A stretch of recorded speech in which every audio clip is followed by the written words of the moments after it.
आज हम स्टार्ट कर रहे हैं आरबीएससी का चैप्टर 11 है समरूपता। तो सबसे पहले हम समरूपता की डेफिनेशन देखते हैं। समरूपता की डेफिनेशन, समरूपता इसकी डेफिनेशन है एक समान दिखने वाली आकृतियां। तो समरूप कौन सी होगी? जो एक समान दिखे। सपोज एक वृत्त दिया हुआ है हमें जिसकी त्रिज्या है 5 सेंटीमीटर और एक दूसरा वृत्त है वो थोड़ा छोटा है जिसकी त्रिज्या दे रखी है हमको 2 सेंटीमीटर। पर हमें ये पता है इनकी त्रिज्या तो अलग अलग है बट ये दिखने में क्या है, एक जैसे हैं। छोटे बड़े हो सकते हैं तो इसीलिए क्या है, एक जैसे दिखने वाले या एक समान दिखने वाले। तो ये दोनों क्या है, समरूप है। ऐसी आकृतियां जो दिखने में तो समान हो पर उनकी जो साइज हो सकती है, उनके परिमाप वगैरह सब कुछ वो अलग हो सकते हैं, उनकी नाप अलग हो सकती है। तो ये क्या है, एक समान दिखने वाले। तो ये दोनों वृत्त क्या है, एक समान दिख रहे हैं, इनकी त्रिज्या अलग अलग है बट ये क्या है, एक समान दिख रहे हैं। तो ये दोनों क्या है, समरूप है। तो ये दोनों वृत्त क्या है, समरूप है। तो ऐसी आकृतियां जो दिखने में समान हो पर उनकी जो साइज है वो छोटी या बड़ी हो सकती है पर दिखने में समान होनी चाहिए, तो वो क्या होंगे, समरूप। अभी से हमने जनरल फॉर्म में बोला है, सिर्फ समान दिखने से ही फर्क नहीं पड़ेगा। त्रिभुज में हम भुजाओं का अनुपात देखते हैं तो वो तो उसके नियम हो गए, वो नियम बाद में पढ़ेंगे। पर डायरेक्ट अगर हमें देखना हो तो दिखने में क्या होनी चाहिए, समान होनी चाहिए। तो उसके बाद में इस पूरे चैप्टर में हमें त्रिभुजों की समरूपता पढ़नी है। तो पहले हम त्रिभुजों के प्रकार पढ़ लेते हैं। त्रिभुजों के प्रकार कौन कौन से होते हैं? तो हम नेक्स्ट टॉपिक कौन सा देख रहे हैं, त्रिभुजों के प्रकार। त्रिभुजों के प्रकार, त्रिभुजों के प्रकार। पहला है भुजाओं के आधार पर, भुजाओं के आधार पर त्रिभुज, पर त्रिभुजों के प्रकार। भुजाओं के आधार पर, तो इसका भी फर्स्ट है समबाहु त्रिभुज। समबाहु त्रिभुज ऐसा त्रिभुज जिसकी तीनों भुजाएं समान हो। ऐसा त्रिभुज जिसकी तीनों भुजाएं समान हो। तो कौन सा त्रिभुज कहलाएगा, समबाहु त्रिभुज। सपोज एक त्रिभुज दिया हुआ है हमें जिसकी तीनों भुजाएं बराबर है। मान लो एक त्रिभुज है एबीसी, इसकी तीनों भुजाएं 5-5 सेंटीमीटर की है।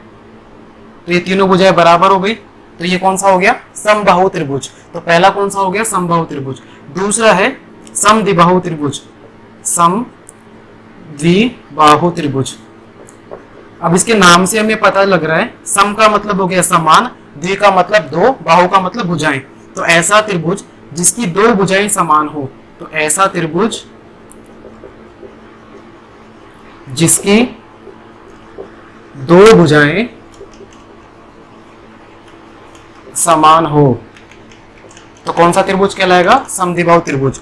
मान लो हमें एक त्रिभुज दे रखा है जिसकी दो भुजाएं क्या होंगी, बराबर होंगी। मान लो ये दोनों भुजाएं क्या बराबर है, 10 सेंटीमीटर और ये भी 10 सेंटीमीटर। तो ये दोनों भुजाएं क्या होंगी, बराबर होगी।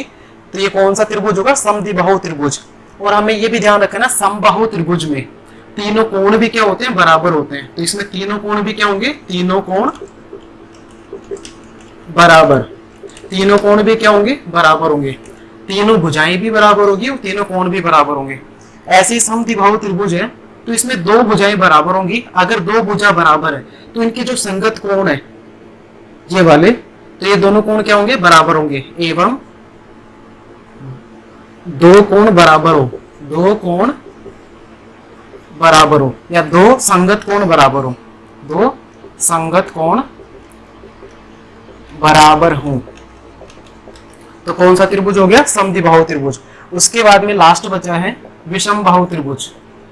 विषमबाहु त्रिभुज ऐसा त्रिभुज जिसकी तीनों भुजाएं असमान हो, मतलब कोई भी भुजा बराबर नहीं होगी। ऐसा त्रिभुज जिसकी तीनों भुजाएं असमान हो, तो विषमबाहु त्रिभुज होगा। मान लो हमें एक त्रिभुज दे रखा है और उसकी तीनों भुजाएं अलग अलग है। ए बी सी दे रखा है, इसकी तीनों भुजाएं अलग है। ये 2 सेंटीमीटर है, ये 3 सेंटीमीटर है और ये 7 सेंटीमीटर है। तो ये कौन सा त्रिभुज हो गया? विषमबाहु त्रिभुज। अगर इसकी तीनों भुजाएं असमान है तो तीनों कोण भी क्या होंगे? अलग अलग होंगे। तो तीनों कोण भी असमान होंगे। तीनों कोण असमान होंगे। तीनों कोण भी क्या होंगे? असमान होंगे। तो भुजाओं के आधार पर पढ़ लिया हमने। समबाहु त्रिभुज जिसकी तीनों भुजाएं बराबर हो और तीनों कोण बराबर हो। समद्विबाहु त्रिभुज जिसकी 2 भुजाएं बराबर हो और 2 संगत कोण भी बराबर हो। विषमबाहु त्रिभुज क्या होगा? जिसकी तीनों भुजाएं क्या हो? असमान हो, मतलब कोई भी समान भुजा नहीं होगी। उसके बाद में है अगर इसके तीनों कोण भी क्या होंगे? असमान होंगे। अभी हमने देखा त्रिभुजों के प्रकार देखा भुजाओं के आधार पर। आप कौन सा देख रहे हैं? कोणों के आधार पर उनका नाम क्या होगा? कोण के आधार पर त्रिभुजों के प्रकार। दूसरा टॉपिक क्या है हमारा? कोण के आधार पर। कोणों के आधार पर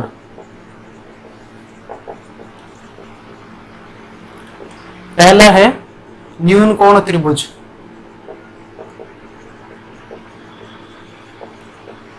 न्यून कोण त्रिभुज ऐसा त्रिभुज जिसके सभी कोणों का मान 90 डिग्री से कम हो। ऐसा त्रिभुज जिसके सभी कोणों का मान 90 डिग्री से कम हो तो कौन सा त्रिभुज कहलाएगा? न्यून कोण त्रिभुज। मतलब उसके तीनों कोण होंगे वो 90 डिग्री से कम होंगे तो न्यून कोण त्रिभुज कहलाएगा। दूसरा है समकोण त्रिभुज। ऐसा त्रिभुज जिसका एक कोण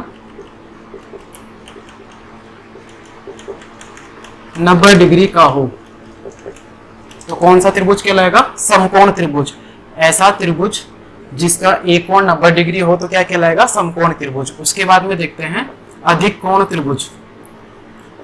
अधिक कोण त्रिभुज। अधिक कोण त्रिभुज ऐसा त्रिभुज जिसका एक कोण 90 डिग्री से ज्यादा हो तो कौन सा कोण कहलाएगा? कौन सा त्रिभुज कहलाएगा? अधिक कोण त्रिभुज। अधिक कोण त्रिभुज क्या होगा? ऐसा त्रिभुज जिसका एक कोण 90 डिग्री से ज्यादा हो। तो अभी कोणों के आधार पर त्रिभुज कितने प्रकार के हो गए? 3 प्रकार के। न्यून कोण त्रिभुज क्या होगा? ऐसा त्रिभुज जिसके सभी कोणों का मान 90 डिग्री से कम हो। समकोण त्रिभुज ऐसा त्रिभुज जिसका एक कोण 90 डिग्री का हो। और अधिक कोण त्रिभुज क्या होगा? ऐसा त्रिभुज जिसका एक कोण 90 डिग्री से ज्यादा हो। अब हमें इस पूरे चैप्टर में पढ़नी है समरूपता। और उससे पहले हम देखते हैं कि क्या सर्वांग क्या होता है और समरूप होते क्या है। तो सर्वांग समता के नियम देखते हैं एक बार कौन कौन से होते हैं, बाकी उनकी डेरिवेशन बाद में करेंगे। तो सर्वांग समता के नियम और इधर कौन सा है? समरूपता के नियम।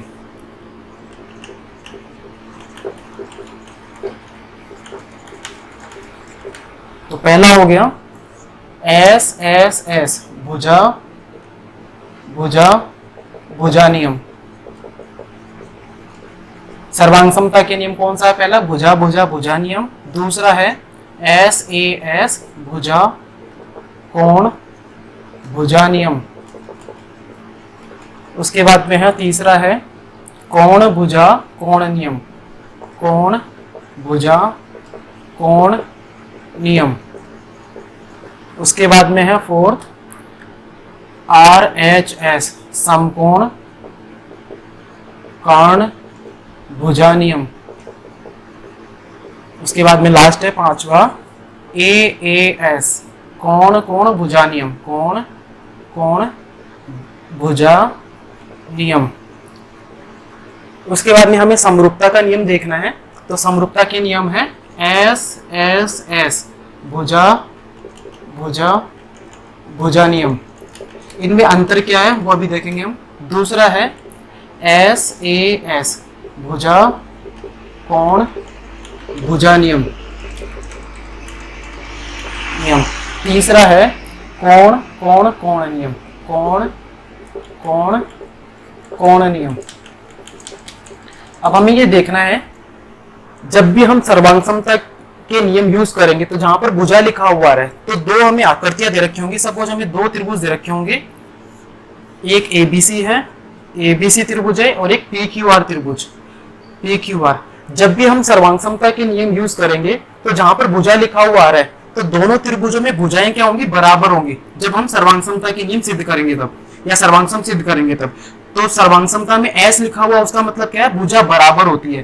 पर इसके विपरीत समरूपता के नियम में क्या होता है, जहां पर भुजा लिखी हुई है वहां पर भुजाओं का अनुपात होता है। सपोज ये दो त्रिभुज दे रखे हैं, एबीसी और ये P Q R, P Q R. इसकी नाप है, इसका जो भुजा है वो दे रखी है 5, 5 और ये 5, और ये 2.5 है, और ये 2.5 है, और ये 2.5 है। तो जब भी हमें समरूपता के नियम देखना है तो जहां पर एस लिखा हुआ है उसका मतलब है हमें भुजाओं का अनुपात बराबर दे रखा होगा।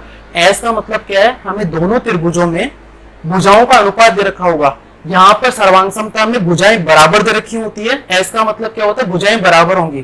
पर समरूपता में क्या होता है, भुजाओं का अनुपात दे रखा होता है। ये अंतर है। बाकी ये दोनों दिखने में सेम है, पर यहाँ पर भुजाएं बराबर होती है तीनों, यहाँ पर तीनों भुजाओं का अनुपात बराबर होता है। तो सिर्फ इतना सा डिफरेंस है। उसके बाद में हम एक नोट लिखते हैं,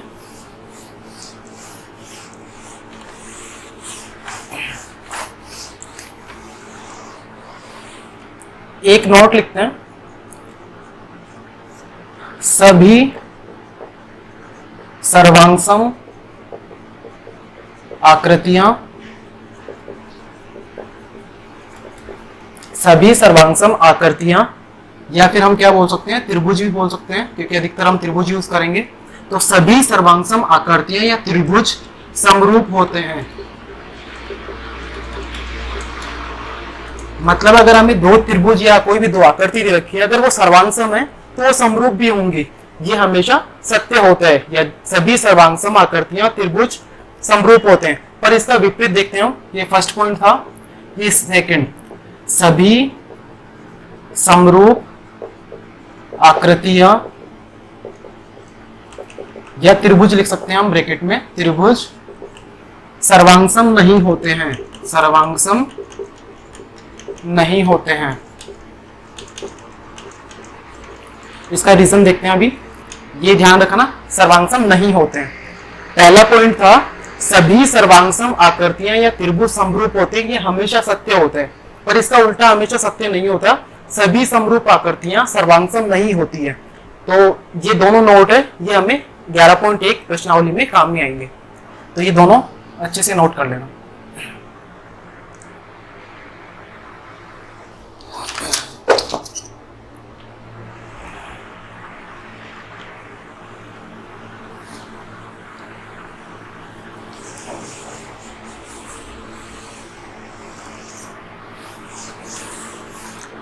तो अब हमें आकृति समरूप सिद्ध करनी हो, समरूप सिद्ध करनी हो, तो समरूप सिद्ध करने के लिए भुजाओं का अनुपात बराबर होना चाहिए। संगत भुजाओं, समरूप कब होंगी आकृतियां, संगत भुजाओं का अनुपात, संगत भुजाओं का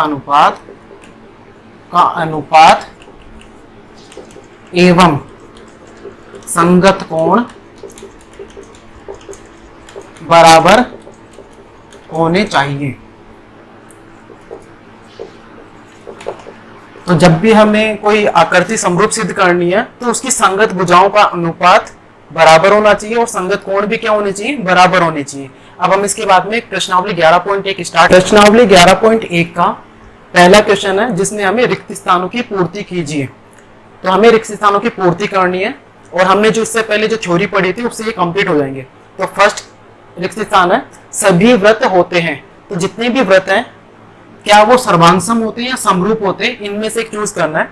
तो अगर हम एक बड़ा व्रत बनाएं और एक छोटा व्रत बनाएं तो ये सर्वांगसम तो नहीं है क्योंकि ये बराबर नहीं है, पर हमें ये पता है चाहे इनकी त्रिज्याएं अलग अलग हों। ये मान लो 10 सेंटीमीटर है और ये 2 सेंटीमीटर है, अगर इनकी त्रिज्याएं अलग अलग है फिर भी ये दिखने में क्या है, समान है। तो सभी व्रत हमेशा क्या होते हैं, समरूप होते हैं क्योंकि उनकी जो दिखने में तो वो समान होंगे पर आकृति उनकी छोटी बड़ी हो सकती है। तो चाहे त्रिज्या अलग अलग हो पर वो समरूप होंगे, सर्वांग नहीं हो सकते हमेशा, क्योंकि उनकी साइज अलग अलग है। अगर उनकी साइज अलग अलग है पर दिखने में समान है तो वो क्या है, समरूप है। अतः सभी वृत्त हमेशा क्या होते हैं, समरूप होते हैं। सभी वृत्त हमेशा क्या होते हैं, समरूप होते हैं। उसके बाद में है दूसरा, सभी वर्ग होते हैं। तो सभी वर्ग या तो समरूप होते हैं या सर्वांग, इनमें से हमें एक देखना है। तो दो वर्ग बनाते हैं। एक वर्ग है जिसकी भुजाएं 5-5 सेंटीमीटर की है और ये कोण कितने हैं, 90 डिग्री होते हैं वर्ग में हमेशा। और एक दूसरा वर्ग बनाते हैं हम जिसकी भुजाएं 1 सेंटीमीटर है सारी, और कोण तो कितनी होंगे, 90 डिग्री होंगे, चारों कोण 90 डिग्री होंगे। तो सभी वर्ग समरूप होते हैं क्योंकि कोण तो बराबर होंगे, संगत कोण तो बराबर हो गए, पर भुजाओं का अनुपात क्या आएगा, हमेशा बराबर आएगा। भुजाओं का अनुपात हमेशा बराबर होगा। अगर ये भुजा बराबर होती तो हम क्या बोलते, सर्वांग बोलते। पर यहाँ पे भुजा जरूरी नहीं है कि हमेशा बराबर हो, यहाँ पे भुजा बराबर होना ये जरूरी नहीं है, पर इतना पता हमें कि भुजाओं का अनुपात क्या होगा, हमेशा बराबर आएगा। अतः ये क्या होंगे, समरूप होंगे। सभी वर्ग हमेशा क्या होंगे, समरूप होंगे। सभी वर्ग समरूप होते हैं। उसके बाद में है सभी त्रिभुज समरूप होते हैं। त्रिभुजों में हमें देखना है तो सब समरूप त्रिभुज हमेशा कब होंगे, जब वो समबाहु त्रिभुज होंगे। दो त्रिभुज होंगे, अगर वो समबाहु त्रिभुज है तभी वो समरूप होंगे हमेशा। तो सपोज एक त्रिभुज है ABC और एक है PQR, इसकी भुजा है 10 सेंटीमीटर, 10 सेंटीमीटर और 10 सेंटीमीटर। और अगर ये समबाहु त्रिभुज है तो तीनों कोण क्या होंगे, 60-60 डिग्री के, और इसके कोण भी कितने होंगे, 60 के, क्योंकि ये भी क्या है, समबाहु त्रिभुज है। पर इसकी भुजाएं हमने छोटी ली है, मान लो ये 2 सेंटीमीटर की है, ये 2 सेंटीमीटर और ये भी 2 सेंटीमीटर। तो हमें ये पता है कि इन दोनों त्रिभुजों के संगत कोण बराबर है, पर भुजाओं का अनुपात क्या है, अनुपात बराबर है। तो हम 10/2 करेंगे तो 5-5 आएगा। तो दोनों त्रिभुजों की भुजाओं का अनुपात बराबर है और संगत कोण बराबर है, तो ये क्या हो गए, समरूप त्रिभुज। पर ये सिर्फ कब हुआ, जब ये समबाहु त्रिभुज थे, समबाहु त्रिभुज थे। ये कब पॉसिबल है, हमेशा जब ये दोनों समबाहु त्रिभुज थे तभी ये समरूप होंगे। तो सभी समबाहु त्रिभुज समरूप होते हैं। सभी समबाहु त्रिभुज समरूप होते हैं। अब उसके बाद में है फोर्थ, भुजाओं की समान संख्या वाले दो बहुभुज समरूप होते हैं। तो इससे पहले हमने एक नोट लिखा था, उसके बाद में ये लिखा था कि जब भी हमें समरूप सिद्ध करना हो तो पहले तो भुजाओं की संख्या समान होनी चाहिए, ये तो देखना ही है, तभी आकृति बराबर होंगी। उसके बाद में संगत कोण क्या होने चाहिए, बराबर होने चाहिए। तो पहला क्या हो गया, संगत कोण बराबर होने चाहिए, संगत कोण बराबर होने चाहिए, बराबर हो। और संगत भुजाओं का अनुपात क्या हो, बराबर। संगत भुजाओं का अनुपात, संगत भुजाओं का अनुपात बराबर हो, भुजाओं का अनुपात बराबर हो। तो ये था प्रश्नावली 11.1 का पहला क्वेश्चन, जिसके हमने 4 पार्ट कर चुके हैं। उसके बाद में हम सेकंड क्वेश्चन देखते हैं। प्रश्नावली 11.1 का सेकंड क्वेश्चन है, इसमें सत्य असत्य बताना है हमें। तो पहला सेकंड का फर्स्ट क्वेश्चन है, दो सर्वांग आकृतियां समरूप होती है। जो थ्योरी में हमने 2 नोट लिखे थे, उसका जो फर्स्ट पॉइंट लिखा था, सभी सर्वांग आकृतियां समरूप होती हैं, तो यही लिखा हुआ है, दो सर्वांग आकृतियां समरूप होती है। तो जब भी सर्वांग आकृतियां होंगी वो समरूप तो होती है, तो फर्स्ट हमेशा क्या होगा, सत्य होगा। तो ये फर्स्ट वाला क्या हो गया, सत्य। फर्स्ट वाला हो गया सत्य। जितनी भी सर्वांग आकृतियां हैं वो हमेशा समरूप होती हैं। उसके बाद में दूसरा है, दो समरूप आकृतियां सर्वांग होती है। तो हमने जो सेकंड नंबर का पॉइंट लिखा था नोट में, वो लिखा था दो समरूप आकृतियां सर्वांग नहीं होती हैं, मतलब एक हमेशा सत्य नहीं होता, इसलिए ये जनरल फॉर्म में लिखा हुआ गलत है। ये जरूरी नहीं कि वो सर्वांग हो भी सकती है या फिर नहीं भी हो। तो ये क्या हो गया, असत्य, हमेशा सत्य नहीं है, इसलिए हमने क्या लिखा, असत्य। उसके बाद में है तीसरा, दो बहुभुज समरूप होते हैं यदि उनकी संगत भुजाएं समानुपाती हो। दो बहुभुज समरूप होते हैं यदि उनकी संगत भुजाएं समानुपाती हो। जब समरूपता सिद्ध करने के लिए हमें दो चीजें देखनी होती हैं, भुजाओं का अनुपात बराबर हो या संगत भुजाएं समानुपाती हो, और संगत कोण भी क्या होने चाहिए, बराबर होने चाहिए। पर इसमें सिर्फ भुजाएं लिखी हुई है, इसमें कोण के बारे में कुछ नहीं लिखा हुआ, तो कोण हो सकता है बराबर हो या नहीं हो। तो दो बहुभुज समरूप होते हैं यदि उनकी संगत भुजाएं समानुपाती हो और संगत कोण भी क्या होने चाहिए थे, बराबर, पर इसमें नहीं लिखा हुआ, इसलिए ये क्या है, असत्य है। उसके बाद में है 4th नंबर का, दो बहुभुज समरूप होते हैं यदि उनकी संगत भुजाएं समानुपाती एवं संगत कोण बराबर हो। तो समरूपता के नियम में हमें दो चीजें देखनी होती है, संगत भुजाएं क्या होनी चाहिए, समानुपाती होनी चाहिए, भुजाओं का अनुपात बराबर होनी चाहिए, एक ही बात है, और कोण भी क्या होने चाहिए, बराबर होने चाहिए। तो इसमें ये सही लिखा हुआ है, संगत भुजाएं समानुपाती भी हैं और संगत कोण भी क्या है, बराबर, तो ये क्या हो गया, सत्य है। उसके बाद में है 5th, दो बहुभुज समरूप होते हैं यदि उनके संगत कोण बराबर हो। अब हमें समरूप सिद्ध करना है तो दो चीजें देखनी होती हैं, संगत भुजाओं का अनुपात और संगत कोण। इसमें सिर्फ कोण के बारे में लिखा हुआ है, संगत भुजाओं के बारे में नहीं लिखा हुआ, तो इसमें एक चीज नहीं लिखी हुई, इसलिए क्या है, असत्य है। ये क्या है, असत्य है, क्योंकि इसमें भुजाओं का अनुपात नहीं लिखा हुआ।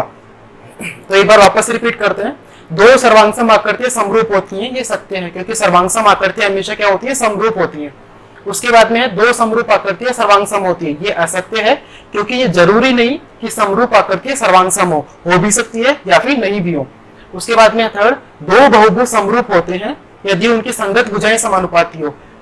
समरूप देखना है तो दो चीजें देखनी है, कोण भी बराबर होने चाहिए संगत, और संगत भुजाएं क्या होनी चाहिए, समानुपाती। सिर्फ इसमें क्या लिखा हुआ है, भुजाओं के बारे में, कोण के बारे में नहीं लिखा हुआ, इसलिए हमने क्या लिखा, असत्य। उसके बाद में 4th में देखा है, दो बहुभुज समरूप होते हैं यदि उनकी संगत भुजाएं भी बराबर हो और कोण भी बराबर हो। तो इसमें दोनों कंडीशन लिखी हुई, इसलिए क्या हो गया, सत्य हो गया। लास्ट 5वां है, दो बहुभुज समरूप होते हैं यदि उनके संगत कोण बराबर हो। वापस से हमें समरूप देखना है तो दो चीजें देखनी है, भुजाओं का अनुपात और संगत कोण। इसमें संगत कोण है पर भुजाओं का अनुपात नहीं लिखा हुआ, इसलिए क्या हो गया, असत्य हो गया। तो 11.1 का सेकंड क्वेश्चन कंप्लीट है। या तीसरा क्वेश्चन है, समरूप आकृतियों के कोई दो उदाहरण आकृति बनाकर दीजिए। मतलब हमें दो समरूप आकृतियां बनानी है, डायग्राम बनाने उनके, तो हमें दो समरूप आकृतियां बनानी है। तो हम एक त्रिभुज ले लेते हैं, समबाहु त्रिभुज, ये है समबाहु त्रिभुज, क्योंकि समबाहु त्रिभुज हमेशा क्या होते हैं, समरूप होते हैं। तो एक समबाहु त्रिभुज है ABC और एक दूसरा समबाहु त्रिभुज है PQR। इनके तीनों कोण कितने होंगे, 60 डिग्री के, 60 डिग्री के, और इसके भी कोण कितने होंगे, 60 डिग्री के, क्योंकि ये दोनों त्रिभुज क्या है, समबाहु त्रिभुज है। तो 60 डिग्री के कोण हो गए। उसके बाद में भुजाओं का अनुपात देखना है, बराबर होनी चाहिए। भुजाओं का अनुपात क्या होनी चाहिए, बराबर। तो मान लो हमने ये 2 सेंटीमीटर का ले लिया, ये 2 सेंटीमीटर और ये भी 2 सेंटीमीटर, और अगर ये 1 सेंटीमीटर के ले लिया हम, तो इसमें हमें समरूप सिद्ध करने के लिए दो चीजें चाहिए।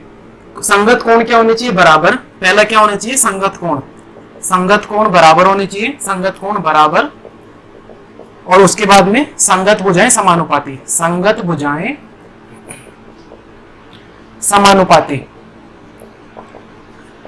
तो पहला देखा हमने संगत कोण क्या बराबर है, क्या दोनों समबाहु त्रिभुज है, दोनों समबाहु त्रिभुज है, तो दोनों के संगत कोण क्या है, बराबर है, 60 डिग्री के। तो पहली कंडीशन सही हो गई। उसके बाद में दूसरी कंडीशन देखनी है, संगत भुजाएं समानुपाती हो, मतलब इनकी भुजाओं का अनुपात क्या होना चाहिए, बराबर। मान लो हम यहाँ पे AB बटे PQ करें तो 2/1 आएगा, तो AB बटे PQ, भुजाओं का अनुपात बराबर में कितना है, 2/1। ऐसे ही हम वापस से देखिए BC बटे QR, तो ये BC का मान कितना है, 2 सेंटीमीटर, और QR का मान 1, तो ये भी कितना हो गया, 2:1। उसके बाद में AC बटे PR, ये भी कितना है, AC का मान 2 है, PR का मान 1, तो अनुपात कितना हो गया, 2:1। तो संगत भुजाओं का अनुपात भी कितना हो गया, 2:1। तो संगत भुजाओं का अनुपात भी क्या है, बराबर है। तो ये दोनों आकृतियां क्या है, समरूप है, और ये हमें उदाहरण बताना था, और ये कंप्लीट हो गया क्योंकि हमने दोनों कंडीशन चेक कर ली। संगत कोण बराबर होने चाहिए और संगत भुजाओं का अनुपात क्या होना चाहिए, बराबर। तो यहाँ पर अनुपात बराबर है। इसके बाद में हमें एक दूसरा एग्जाम्पल और देना, दो उदाहरण देने। तो ये तो पहला उदाहरण था और दूसरा उदाहरण देना है। तो हम वर्ग बना सकते हैं। मान लो हम दो वर्ग बनाए, ये पहला वर्ग है और एक ये दूसरा वर्ग है। तो इसके कोण कितने होंगे? चारों 90 डिग्री के। ये 90 डिग्री के होंगे चारों, ये 90 डिग्री के। ABCD ये दूसरा है, इसको हम मिटा देते हैं। ये ABCD और ये PQRS ये पहला वर्ग है और ये दूसरा वर्ग है। हमें ये पता है कि इनके चारों दोनों आकृतियों में चारों कोण कितने के? 90 डिग्री के। तो पहली कंडीशन क्या होगी? संगत कोण बराबर हो गए, संगत कोण बराबर हो गए। दूसरा देखना हमें संगत भुजाएं समानुपात की हो, तो भुजाओं का अनुपात बराबर होना चाहिए। वर्ग है तो चारों भुजा बराबर होगी। मान लो अगर मैंने इसको 5 सेंटीमीटर लिया तो बाकी भी कितनी होंगी? 5-5 की, क्योंकि ये वर्ग है। और इसको हमने ले लिया 1 सेंटीमीटर ले लेते हैं।